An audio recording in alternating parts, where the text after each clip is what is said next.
আসসালামু আলাইকুম। আজকে আপনাদের সামনে আরেকটি রেসিপি নিয়ে হাজির হয়েছি। আজকে আপনাদেরকে আমি সিম ভাজি করে দেখাবো। আজকে আমি যে সিমগুলি ভাজি করব, এই সিমগুলি একটু বিচিওয়ালা সিম নিয়েছি আমি। এই বিচিওয়ালা সিম দিয়ে আসলে ভাজিটা বেশি ভালো লাগে। তো চলুন কথা না বাড়িয়ে রেসিপিটা শুরু করি। এখানে আমি সিম ভাজি করার জন্য সিম এরকম ছোট ছোট সাইজ করে কেটে নিয়েছি, পেঁয়াজ কেটে নিয়েছি, রসুন কেটে নিয়েছি, আর এখানে 3-4টা কাঁচামরিচ আমি ফালি করে নিয়েছি।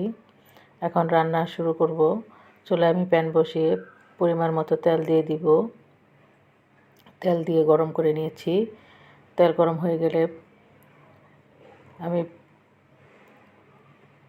পেঁয়াজ আর রসুন কুচি দিয়ে দিব।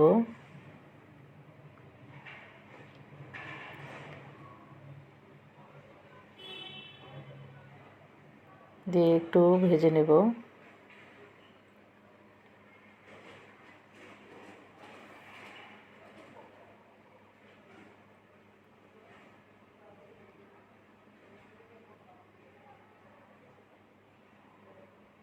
তিন চারটা কাঁচামরিচ ফালি দিয়ে দিলাম। আমি যেহেতু শুকনো মরিচ ব্যবহার করব, তাই আমি কাঁচামরিচটা একটু কম দিলাম। গুঁড়া মরিচ দিব। কাঁচামরিচ দিয়ে 2-3 মিনিট ভেজে নেব।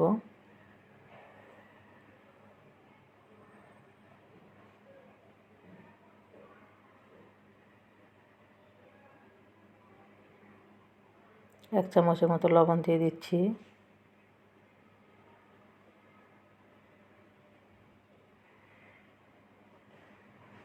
আমার চ্যানেলে যারা নতুন দর্শক, প্লিজ আমার চ্যানেলটাকে সাবস্ক্রাইব করে দিবেন। লবণ দিয়ে 1 মিনিটের মতো নেড়ে চেড়ে পানি দিয়ে এখন গুঁড়া মশলা দিয়ে দিলাম। এখানে হলুদ গুঁড়া, মরিচ গুঁড়া আর ধনিয়া গুঁড়া দিয়ে একটু নেড়ে চেড়ে মশলাটাকে আমি 3-4 মিনিট মাঝারি আঁচে কষিয়ে নেব।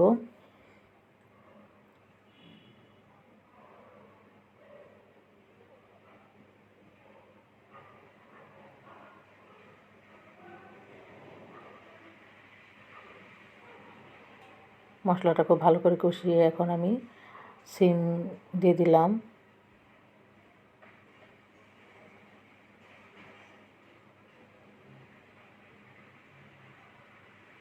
সিম দিয়ে ভালো করে নেড়ে চেড়ে মশলার সাথে আমি 2-3 মিনিট ভেজে নেব।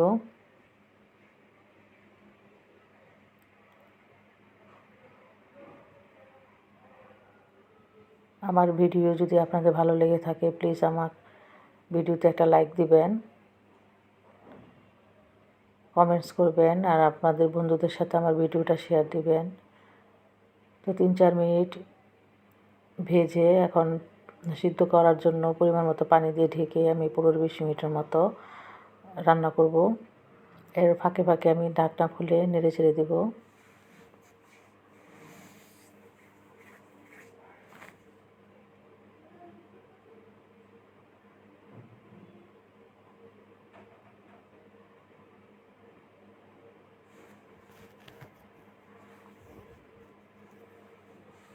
এ পর্যায়ে আমি আরও হাফ চামচের মতো লবণ দিয়ে দিচ্ছি।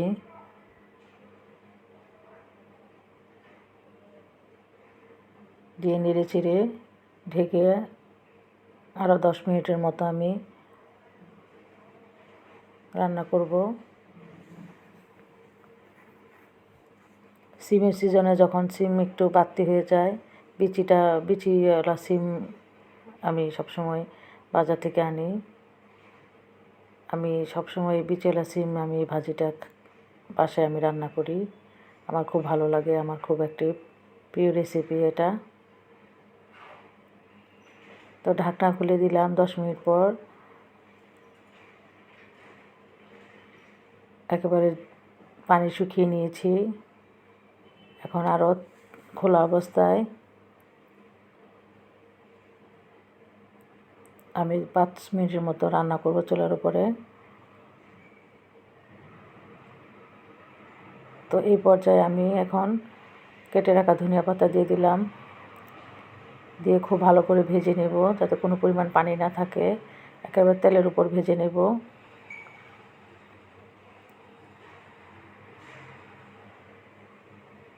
3-4 মিনিট পর ভাজা ভাজা করে নিলাম আমি।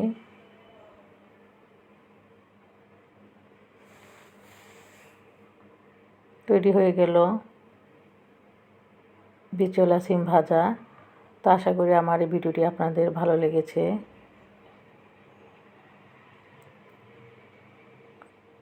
তো সবাই ভালো থাকেন, সুস্থ থাকেন। আল্লাহ হাফেজ।